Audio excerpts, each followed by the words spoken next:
Greetings and welcome to week 4. Last week we dealt with realism, the first of our two major theoretical lenses that we're going to investigate in the first half of this semester. This week we're going to take a look at the competitor to the realist lens, and that is the lens of liberalism. Liberalism is different, and to sum it up as succinctly as I can, realists believe in competition. That there's always going to be an inherent competition in the international system.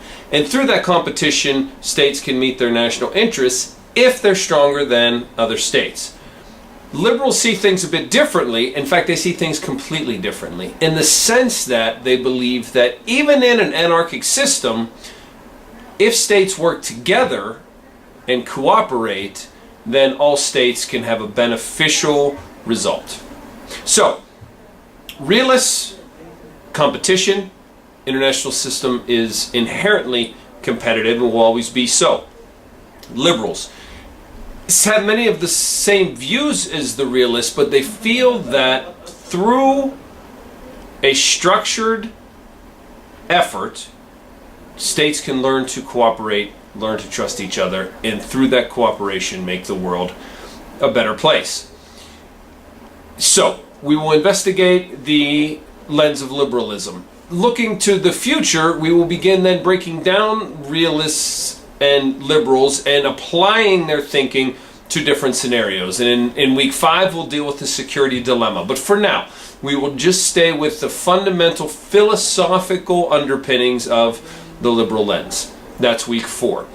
Also this week, we're going to deal with the context of the Middle East and apply some of our thinking from the realist lens, but also some of the new liberal material that you're going to receive this week to two different situations in the Middle East. The first one is Syria. Syria seems to be on the verge of civil war. So, as the outside international community looks in at Syria and sees the government and rebel groups fighting and sees human beings suffering, the international community feels compelled to take action. What action can they take? Last week, the United Nations accused the Syrian government of committing human atrocities. So, when you act in a way that is detrimental to the human race and you're a government, that's a very negative outcome. And so how does the international community rally around the people who are suffering? How do they help? It's a very difficult question to answer in the international system, and it deals with a number of our fundamental concepts. It deals with the idea of sovereignty, essentially. It deals with the idea of anarchy.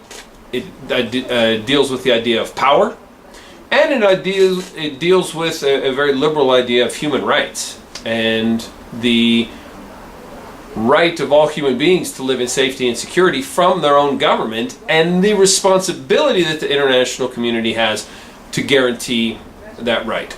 A question arises. If a government like Syria's is harming its people, does it forfeit sovereignty? That's for a later discussion. So, Syria will be the one international affair that we will deal with, and the other one, of course, is Iran.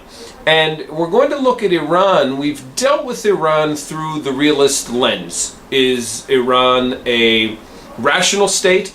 Is Iran offensively minded, or are they defensively minded? Waltz, Mearsheimer, how do we respond based on answers to those questions?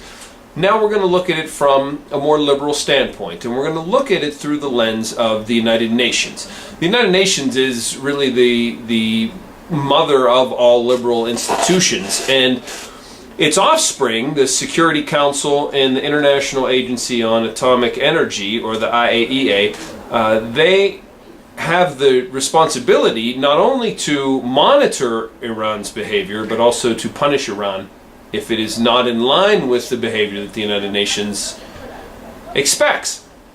So, we're going to look at the United Nations, we're going to look at the Security Council within the United Nations to see what role those two organizations or those two bodies have in the controversy over Iran's nuclear program, and then we'll look at the IAEA to see where it fits in. And if any of the methods used by these liberal institutions has been successful in changing Iran's behavior.